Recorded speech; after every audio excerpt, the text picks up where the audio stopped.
Capítulo 12. Lina ficou muito feliz com a possibilidade de ir à escola com Daniele. Prometeu a si mesma que iria praticar seu francês até lá, para que não tivesse nenhum sotaque.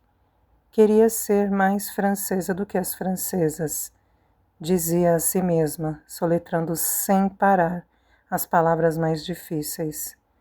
Não vamos ficar na mesma classe, avisou Daniele, quando se sentaram nos degraus, nos fundos da casa de Claire. Ela tinha 8 anos e era muito madura para a idade. Mas podemos ir e voltar juntas, e isso é o mais importante.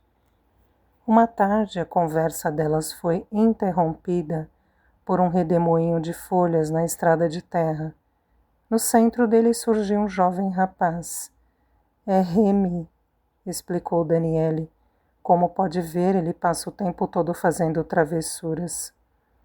Então, essa é a garota estrangeira, exclamou o garoto. Ele se aproximou de Lina, observando-a com atenção, tentando descobrir de onde ela vinha de fato. Percebendo que ela estava se sentindo intimidada, ele recuou um pouco e soltou a bola esfarrapada, que carregava debaixo do braço, como que para protegê-lo. Não tenha medo, garotinha, nós não comemos crianças aqui. Tem certeza? Perguntou Daniele. Que eu me lembre, você está sempre com fome. Daniele deu a mão a Lina e as duas pegaram um atalho em direção à aldeia. Espero que essa Elise fale um pouco de francês. Remy continuou, enquanto seguia as duas correndo na frente e depois ao redor delas em círculos. Elise? O nome dela é Lina e ela fala francês melhor do que você. Não esqueça que sua família veio do norte, por isso você é mais estrangeiro do que ela. Ela tem mais cara de Elise, não acha? Não dê ouvidos a Remy, Daniele disse a Lina. Ele passa o tempo todo inventando palavras para tudo o que encontra. Vamos para o rio, gritou Remy e correu, ajustando o cinto branco, com fivela de metal que segurava as calças já muito curtas para ele. O garoto usava sapatos sem meias. As meninas correram atrás dele. Durante todo o caminho até a aldeia, Lina não se atreveu a pronunciar uma única palavra. O menino as levou até os trilhos do trem na entrada da aldeia, bem onde os trilhos faziam uma curva logo antes da ponte. Havia uma rocha enorme. Eles descansaram à sombra dela. O trem deve passar em meia hora, disse Remy. As bochechas do menino estavam rosadas por causa da corrida. O colarinho da camisa encharcado de suor. Esse é um bom lugar para descansar. Lina examinava-o em silêncio, tentando seguir a avalanche de palavras e piadas que ele lançava a toda velocidade. É assim que Giampiero Combi usava na Copa do Mundo e é assim que vou usar sempre. Ele explicou com orgulho, quando viu que sua nova amiga olhava curiosa para o seu cinto branco. A família dele era da cidade francesa de Reims, embora a mãe viesse do norte da Itália. Ela se apaixonara por um francês e deixara a família e o país, fugindo da insanidade que crescia no coração da sua cidade. Pelo menos essa era a história que Daniele tinha ouvido durante um dos jantares de sexta-feira com o padre Marcel. Remy nunca tinha aprendido o idioma da mãe, mas era apaixonado pelo time de futebol de um país que ele não conhecia e não tinha a intenção de visitar, enquanto Mussolini estivesse no poder. Ele dizia, numa frase repetida pela mãe, sempre que ouvia um jogo no rádio, o pai dizia em tom de brincadeira: então você é fanático pelo Juventus? Isso faz de nós inimigos mortais. A mãe piscava para ele com cumplicidade, enquanto Remy respondia com orgulho que ele nunca iria apoiar um time perdedor e que a França nunca ganharia uma Copa do Mundo se os jogadores do Juventus estivessem jogando. A Itália vencera no ano anterior e ele os apoiaria até a morte. Fascista! Meu único filho virou um fascista. O pai gemeu com a cabeça entre as mãos. Não vamos mais comer macarrão nesta casa, ele ordenou à esposa, que riu enquanto o filho perguntava por que o pai o chamava assim. Meu pai diz que em breve vai haver uma guerra. Se a guerra começar e os alemães invadirem a França, em vez de seguir para o norte, nós cruzaremos os Pirineus e iremos o mais longe possível para a Espanha. Já temos um plano, e vocês? Se houver uma guerra e os alemães entrarem em Paris, não acho que haverá muitos lugares para onde fugir, concluiu Daniele. Escapamos uma vez, mas se toda vez que os nazistas se aproximarem todo mundo fugir, o que será de nós? Disse Lina, que até aquele momento não tinha dito uma palavra. Ela falava muito devagar, tentando pronunciar cada palavra com perfeição, o que a fazia parecer mais velha e lhe dava um ar de superioridade infantil. Um pouco surpreso com o francês impecável da menina, Remy correu para os trilhos do trem. O trem está chegando. Temos que atravessar para o outro lado. Ao longe, viram a locomotiva, prestes a entrar na curva. Remy pegou Daniele pela mão e eles cruzaram os trilhos. Lina ficou para trás. Lina! Gritou Daniele. Não vai dar tempo de você atravessar. Fique onde está. Remy enterrou o rosto nas mãos. Lina subiu no trilho, hesitou por um instante, olhando para a locomotiva em movimento e saltou para a frente, caindo de cabeça nas pedras no centro dos trilhos.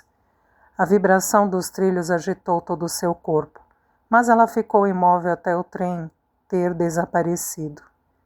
Daniele pensou ter visto embaixo do trem os pés da garota, que ela deveria proteger, mas estava cega pela poeira e seu grito não produziu nenhum som. Remy correu para Lina, ajudou-a a levantar-se e lhe deu um abraço. Está tudo bem? Lina não respondeu. Deu um salto, com um fio de sangue escorrendo no corte do joelho. Ela é corajosa, essa garotinha alemã, admirou-se Remy, enquanto Daniele corria até eles, ainda se recuperando do choque. Lina continuou a andar rígida e ereta, tentando ignorar a sensação de ardência no joelho. Sabia que para ganhar o respeito de Remy e das meninas da escola não podia chorar. Estava determinada a não deixar ninguém intimidá-la. Seu sotaque desapareceria e ela estaria pronta para desafiar o mundo, inclusive os alemães que se atrevessem a invadir o país. Com o tempo, os vestígios do passado seriam varridos da memória. Daquele dia em diante, Remy se tornou seu companheiro inseparável. Eles costumavam jogar futebol e competiam para ganhar o controle da velha bola, que era o animal de estimação de Remy. Ele até a levava para a cama com ele. Remy a chamava de Combi, como o lendário jogador do Juventus. Capítulo 13. O mundo estava em guerra. Com tristeza nos olhos, a professora deu aos alunos a notícia que não foi surpresa para ninguém. Lina e Daniele não estavam muito preocupadas. Elas moravam numa pequena aldeia no interior da França. Era impossível que o exército alemão quisesse atravessar campos, montanhas e rios, apenas para chegar a um ponto tão insignificante como apenas 2 ou 3 lojas e uma igreja austera. Apesar disso, o dia a dia na aldeia mudou. Durante os jantares de sexta-feira com o padre Marcel, longos silêncios substituíram as antigas discussões. Lina e Daniele saíam cedo pela manhã, voltavam para casa na hora do almoço e depois retornavam para as aulas da tarde. Depois da escola, brincavam com Remy num pomar abandonado atrás da igreja. Às vezes, o padre Marcel se juntava a eles para chutar a bola esfarrapada. Às sextas-feiras, os três voltavam juntos para o jantar na casa de Claire. Remy era um novo convidado e o padre Marcel achava estranho que ele tivesse conseguido converter Lina e Daniele em fãs daquela equipe estrangeira que vencera a Copa do Mundo pela segunda vez no ano anterior, dentro da própria França. Graças a Remy e ao início do ano letivo, a vida na aldeia tornou-se mais fácil para Lina. Ela passava mais tempo fora de casa e gostava de pensar que o pior já tinha ficado para trás, que ela poderia crescer numa família em paz, apesar de seus professores ocasionalmente falarem de uma ocupação nazista que a assustava. Mas ela tinha Daniele e Remy, e isso a fazia se sentir a garota mais sortuda do mundo, ainda que ao ir para a cama todas as noites, sempre sentisse falta de Viera. O que mais poderia pedir? Ela estava morando num novo país, tinha encontrado 2 novos amigos e se sentia protegida. Ao lado deles era capaz de enfrentar até o inimigo mais poderoso. Uma sexta-feira, depois do jogo de futebol com o padre Marcel, eles viram a figura taciturna e volumosa do carteiro saindo do café de Madame Beauchesne. Ele estava obviamente indo para a casa de Claire. A carta! Daniele gritou para Lina. Notícias de Viera. Lina franziu a testa, parou e depois ficou para trás. Ela sentia que a carta não traria boas notícias e tinha certeza de que a mãe voltaria a ficar desanimada. O pai dela tinha explicado uma vez que a vida era cheia de altos e baixos, como os picos e vales de um eletrocardiograma, uma montanha-russa sem fim. Pela primeira vez, desde que tinham chegado à França, Lina começou a contar as batidas rápidas do seu coração, para tentar medir os silêncios. 1, 2, 3. Amanda estava de pé ao lado da caixa de correio vermelha. Todas as noites, como uma sentinela, ela esperava algum sinal da ilha distante e escrevia frases sem sentido nas folhas do livro de botânica. Amanda se sentia cada vez mais culpada à medida que o rosto de Viera se desvanecia em sua memória. Apenas 6 meses depois de partirem de Berlim, ela já não conseguia mais ver a filha com clareza, lembrar-se da cor exata dos seus olhos ou da roupa que estava usando quando partiu. Nós nos distanciamos do passado muito rapidamente, dizia a si mesma. O carteiro, ofegante, abriu a enorme bolsa que continha nada mais do que um pequeno envelope amarelado, coberto de selos vermelhos e pretos. Amanda o pegou sem dizer nada. O carteiro baixou os olhos, mas ela olhou para o céu cheio de nuvens. Está escurecendo mais cedo, preciso acender uma vela. Ela disse e apressou-se a voltar para casa. Talvez devesse tentar entender melhor a ideia cristã das ofensas e do perdão. Talvez devesse confessar todos os seus pecados e tentar se redimir. Talvez devesse esquecer quem ela era, se colocar nas mãos de um Deus misericordioso e venerar a cruz. Mas ela não podia, não devia, pelo bem dela, dos seus antepassados e das filhas. Amanda procurou no guarda-roupa um vestido perfeitamente passado e o vestiu, evitando a visão de si mesma no espelho. Prendeu o cabelo e pôs brincos de pérola. Apagando a luz da sala, acendeu uma pequena vela, esfregando as mãos geladas acima das chamas para aquecê-las. Chorando em silêncio, ela olhou para o envelope à luz bruxuleante da vela.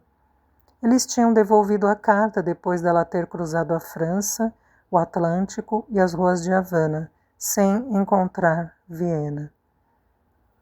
Colocou o envelope na caixa de ébano, apoiando-se no peitoril da janela.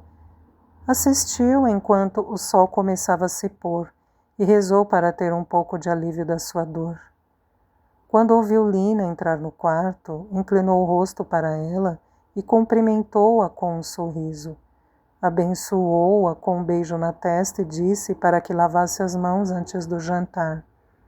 Amanda rezou para ter forças no caminho que ainda tinha à frente e decidiu começar outra carta assim que pudesse ver as 3 estrelas no sábado à noite. Ela não podia desistir. Tinha certeza de que a filha estava bem e por isso, ao amanhecer, cantava em voz baixa só para ela, durante aquele momento especial em que podiam se comunicar, embora as cartas nunca chegassem ao seu destino.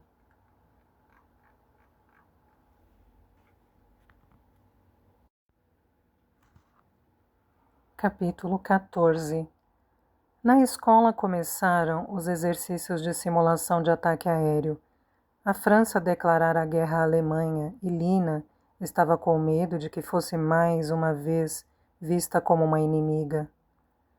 Era desse modo que era considerada em Berlim, e agora poderiam vê-la como uma invasora. Seu único conforto era que agora ela fazia parte da maioria. Fechando os olhos, implorava a todos os deuses do universo para deixá-la em paz, para permitirem que fosse apenas outra menininha francesa da sua escola. Todos tinham que estar preparados para quando a primeira bomba caísse, explicou a professora, sem conseguir evitar o terror na voz. Não por causa do ataque iminente, mas pelo medo que poderia estar incutindo nas alunas.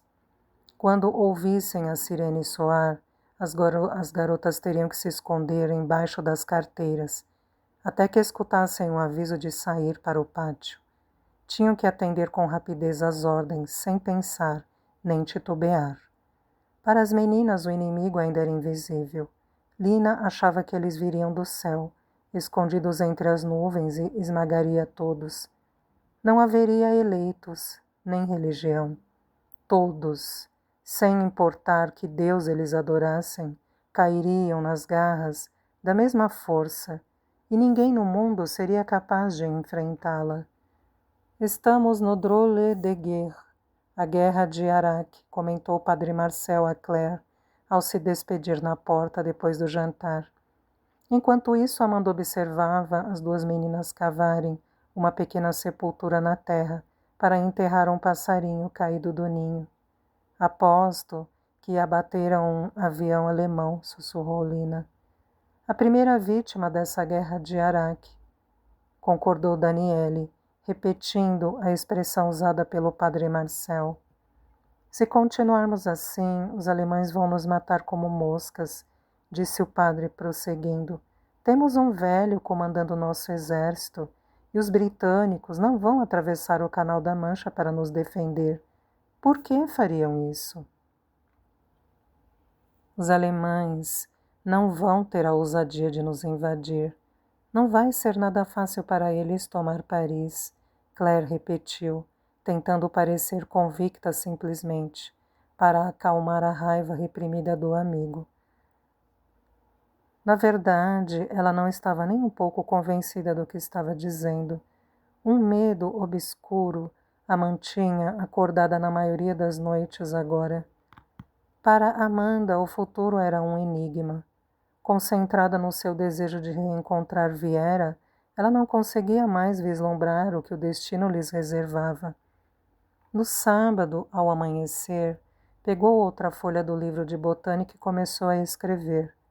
Para ela, a guerra que haviam deixado para trás em Berlim e que ainda as perseguia, mesmo nos campos de Haute-Vienne, não fazia sentido nenhum. mas ela também sabia que por mais que se escondessem, seriam descobertas e humilhadas várias e várias vezes, antes de ser aniquiladas. Aos olhos dela, a guerra, aquela guerra, a única que importava, não era nem um pouco fictícia. Outono de 1939. Minha pequena Viera, os dias aqui ficam cada vez mais cinzentos. Todas as manhãs o sol luta para se levantar, às vezes consegue, outras vezes não. Permanecendo escondido entre as nuvens, tenho certeza de que em sua ilha ele sempre brilha e a ilumina a cada manhã. Com a chuva de novembro, o céu desabou sobre as ruas e estradas. O rio Vienne parecia se espalhar por toda parte. As pedras, os troncos das árvores, as fachadas e janelas das casas ficaram cobertas de musgo. Lina passava horas fascinada pelo tapete verde que aderia a cada superfície e crescia a cada dia que passava. Um dia a luz não entrará mais em casa, ela pensou, tentando sem sucesso raspar aquele veludo úmido e verde escuro das paredes. Certa manhã, Claire não saiu do quarto. A chuva tinha deixado todos desorientados, perambulando num crepúsculo sem fim. Amanda bateu na porta delicadamente. Ninguém respondeu, mas ela ouviu Claire respirando, com dificuldade na escuridão do cômodo. Quando entrou e abriu as cortinas, a luz relutante do dia revelou Claire, banhada em suor, com os lábios rachados e os olhos semicerrados. Ela tremia de febre. Amanda mandou as meninas molharem toalhas em água fria e depois pressionou-as com suavidade contra a nuca e a testa de Claire. Você vai ficar bem, ela sussurrou. É impossível não ficar doente com um tempo assim. O outono e o inverno são sempre desse jeito aqui? Lina e Daniele ficaram na porta sem se atrever a entrar no quarto. Temos de deixá-la descansar, disse Amanda, saindo para fazer um chá de ervas. Quando as meninas contaram que Claire estava acamada, Padre Marcel foi correndo para a casa das duas, na companhia de Lina e Daniele. Quando entrou pela primeira vez nos aposentos da amiga, foi surpreendido pelo cheiro de eucalipto e das infusões de calêndula, malva e celidônia. Esta chuva está derrubando todos nós, disse ele sentando-se ao lado da cama. Tomou as mãos de Claire e beijou-as com timidez. Ela sorriu e tentou dormir. Era tudo o que tinha forças para fazer. Padre Marcel examinou todos os cantos do quarto mal iluminado. Reconheceu Claire vestida de branco numa fotografia desbotada, ao lado de um homem de casaco e chapéu de feltro. Ambos fitavam a câmera sem sorrir e com um olhar assustado. O padre pegou o rosário de madeira e concentrou-se em suas orações. Na manhã seguinte, Claire estava pior. A febre não cedia. A respiração estava cada vez mais irregular. Amanda achou que seria melhor chamar um médico. Não, Claire protestou. Amanhã já estarei melhor. Durante 6 noites, Padre Marcel orou e manteve vigília ao lado da cama de Claire. Ele ia embora à meia-noite embaixo de chuva e voltava no entardecer do dia seguinte. Logo se acostumou a ficar sozinho com ela e a relatar os detalhes da sua vida, sua infância com as freiras, o seminário, a descoberta precoce da sua vocação para ser padre, a época em que percebeu que nunca saberia quem eram seus pais. Provavelmente 2 adolescentes medrosos que o haviam deixado na porta do convento. Isso é dramático demais para ser verdade, ele brincava. Por muito tempo me senti abandonado e indefeso, continuou. Como alguém pode deixar uma criança assim, à mercê das intempéries. Mas acabei entendendo e esqueci e perdoei. Quem sabe o que estava se passando pela cabeça da minha mãe? E agora eu tenho uma família enorme, não tenho? As cores começavam a voltar ao rosto pálido e abatido de Claire. Padre Marcel se envergonhou de não se alegrar com a boa notícia. Se Claire se recuperasse, seu contato com ela, mais uma vez se limitaria aos jantares de sexta-feira à noite e às conversas ocasionais depois da missa, ou a uma visita com as meninas à abadia. Ele sabia que não haveria mais motivo para as suas visitas diárias à casa, e ainda menos para ficar sozinho com Claire. Ela compreendia os sentimentos ambivalentes do padre. Esta casa é sua, padre. Será sempre bem-vindo aqui. Ela disse sem olhar para ele, corada e agradecida. Naquela noite, eles não se despediram com um chá de ervas, mas beberam café moído na hora, do lado de fora do quarto. Sentaram-se juntos na sala de jantar, olhando para a tempestade que os mantinha alegremente aprisionados.